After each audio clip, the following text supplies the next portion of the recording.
get my blues turnarounds on.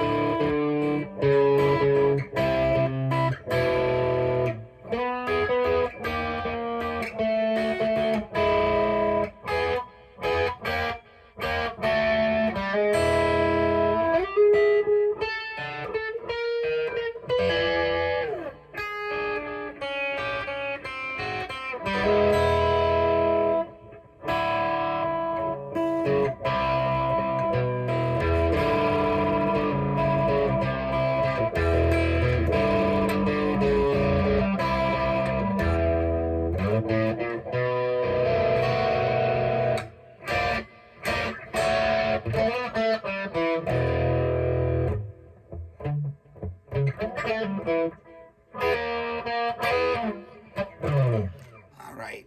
A turnaround is something that we refer to as a phrase that turns around the chord progression in a blues 12 bar or 8 bar. I would say, I guess I know it more from the 12 bar blues perspective.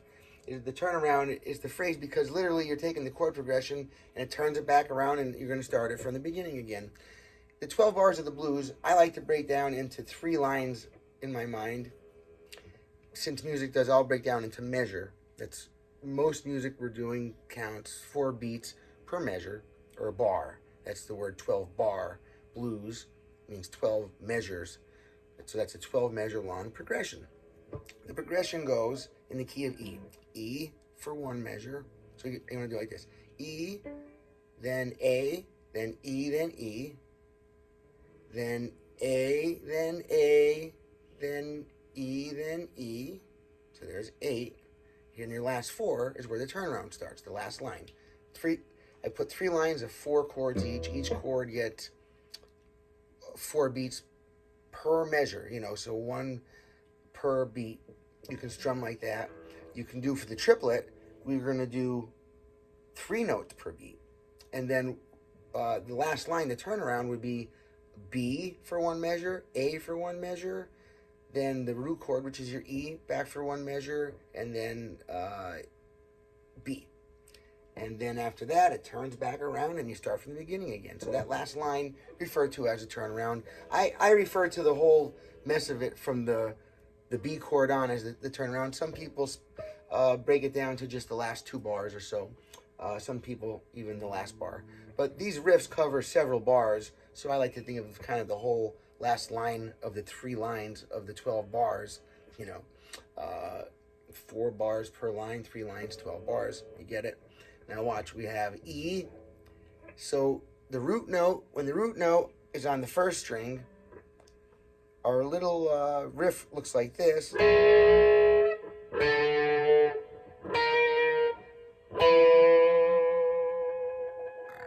I wonder if I can zoom in on myself here. No, hang on now. Okay, so here's my 12. You can always spot the 12th fret. It's separated by 2. Now on top it's easy because I've got 2 dots up there. And on some guitars they put 2 dots here, like Fender Strats or whatever, right? Okay, so now the E note, if 1 on the 1st string, your open string or your 12th fret is going to be the root note. And the riff is going to look like this because what we're really doing is using the major chord here, okay? E major, like that. Just the very bottom piece of it, or I should say the high end, the treble end of it, right? And then right next to that, we're doing D flat 7, D7. I'm sorry, D flat 7, D7, E flat 7, or I'm saying that wrong. E flat 7, I'm sorry, E7, E flat 7, D7, E major. And the outline of this, there's your E major chord right here. So your E7 chord is like this, okay? Now you've got...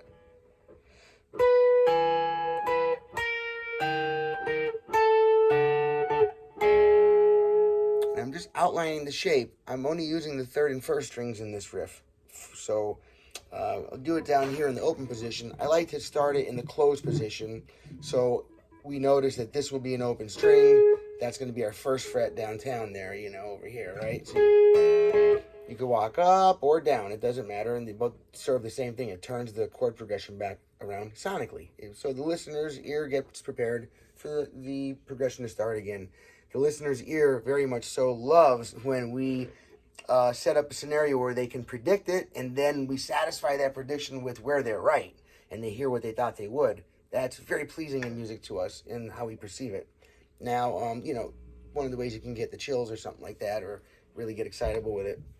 Okay, now, to learn the E's, you know, you're looking for your root notes. Now, on the first string, our E is open, and our E up here, 12th fret open. So this riff's going to be here like this. You can be like, one and, two and, two and, three and, four and, right? One and, two and, three and, four.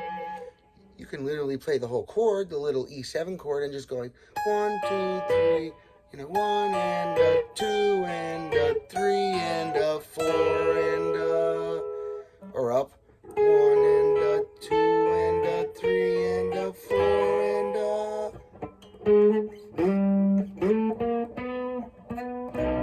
now, so your E note here, right? And again here, keeping in mind, even when we're doing the 7 chord, the root E is right here. So you got a root note here. All right, very awesome.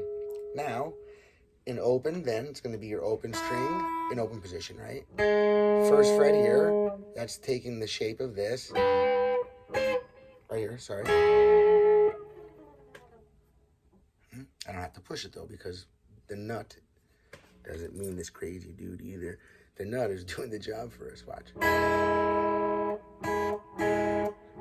and 2 and 3 and 4.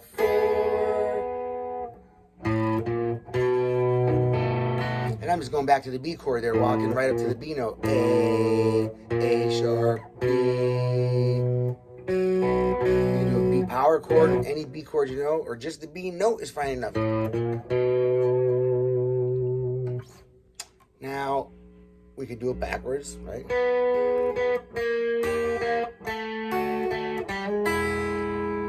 1 and 2 and 3 and 4, right? Now, that's if the root note is on your, actually, it's if it's on your 1st or 6th string, because the chords are really coming from, like, I'm calling this the root note, but the 6th string and the 1st string are tuned the same. They're both E. So, when we say an E chord form, it's this, the root note is here and here, and technically my pinky as well. That's another E note because we're tuned to D, D sharp, E, right? So you've got, I don't want to get too much into that. That's a different video. Now, there's your D, your E root notes. Right? Now, when you go to your 2nd string root note, okay, this is cool.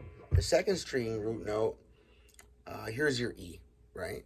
On your 5th fret, B string. Fight from Stevie Ray Vaughan.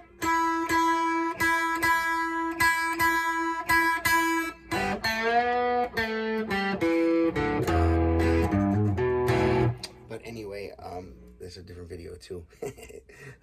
So, from the E being on the 2nd string, now the shape looks a little different.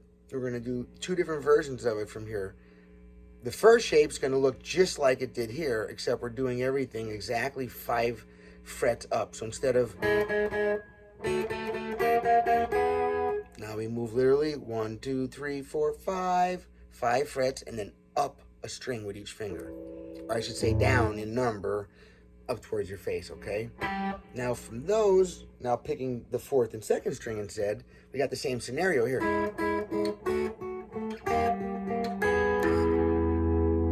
Whack that open E in there because you can always hit an E note when you're playing something in E, right? Watch this.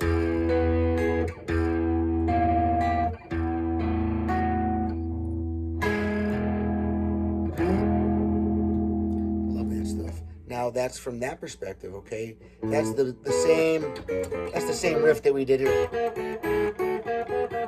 Just up 5 frets and then up a string. But to do a different riff now, use your pinky. Now hold the pinky on that 5th fret, B or 2nd string, okay? And we're gonna skip 2 strings now, and we're gonna go to our 5th string. Still on the, we're gonna match the 5th fret here, okay? But now we're on the 5th string. So that's the 2nd string B, A string, which is your 5th fret right here.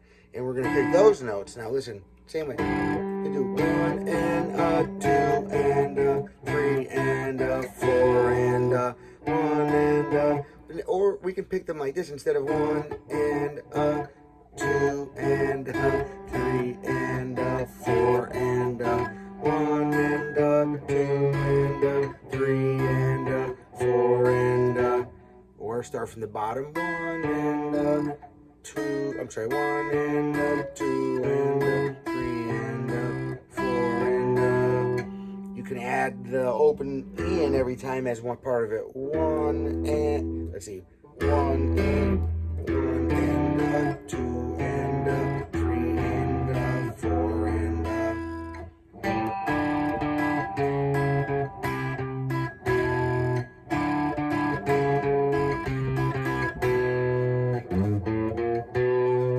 And that lick, that again walks from that last E chord in the last line of the blues 12-bar progression. You know, when it goes to the B, you're gonna, I'll do the 12 bars real quick. You can jam along to it if you want. Let's see. 2, 3, 4. This is the 3rd bar, 4th bar. The next line, it starts with the A, another A, now 2 E's, 1, 2, turn around, B, A, E, so where that comes in is after, where the turnaround riff or lick comes in is right here in, so according to where you can drop that in the chord progression, okay, or inside the 12 bars. Wow. When you would be going back to that E, and then in with the B, or let's see.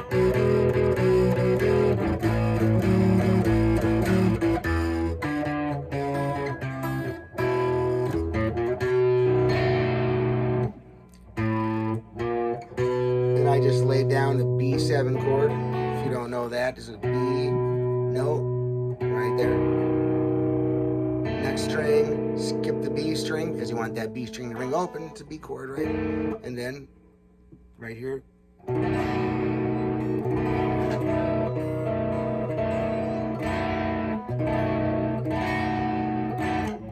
So.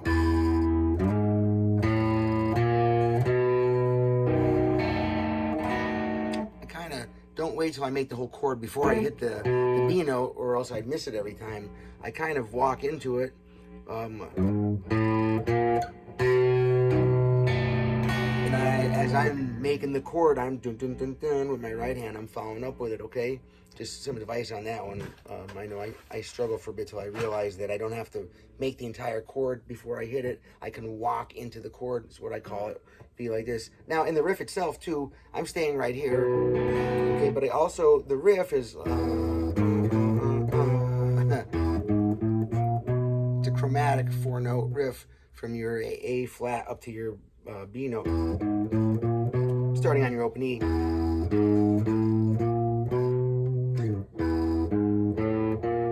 Same notes. Make the B7 there if you want. Same.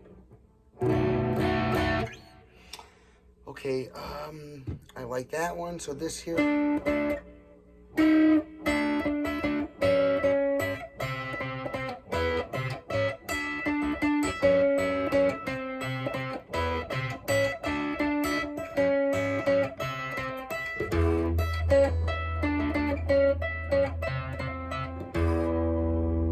I love turnarounds. Well, turnarounds are, especially turnarounds, are one part of the song where every artist can make it personalized. Even if they're doing a song that has set riffs in it and set, another set structure to it that basically, a lot of songs, if you change any notes in it, you don't have the same song anymore. But in the blues, because it's based on a 12 bar inside of a key, and so a lot of guys are playing the same chord progressions, just changing the words. Well, this is awesome because this kind of playing allows you to, learn places that you can play over different chords. Then when you're playing, you can choose which spot to go to, what notes to hit within these parameters, so you always know that these notes go.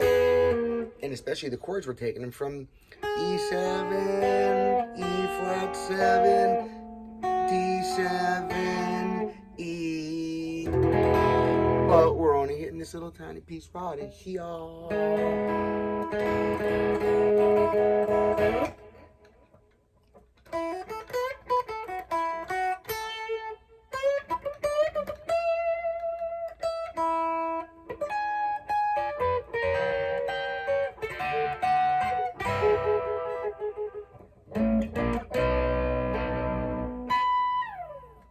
Alright, I'm Wayne Sorbelli. Like the video, subscribe to the channel, drop comments below!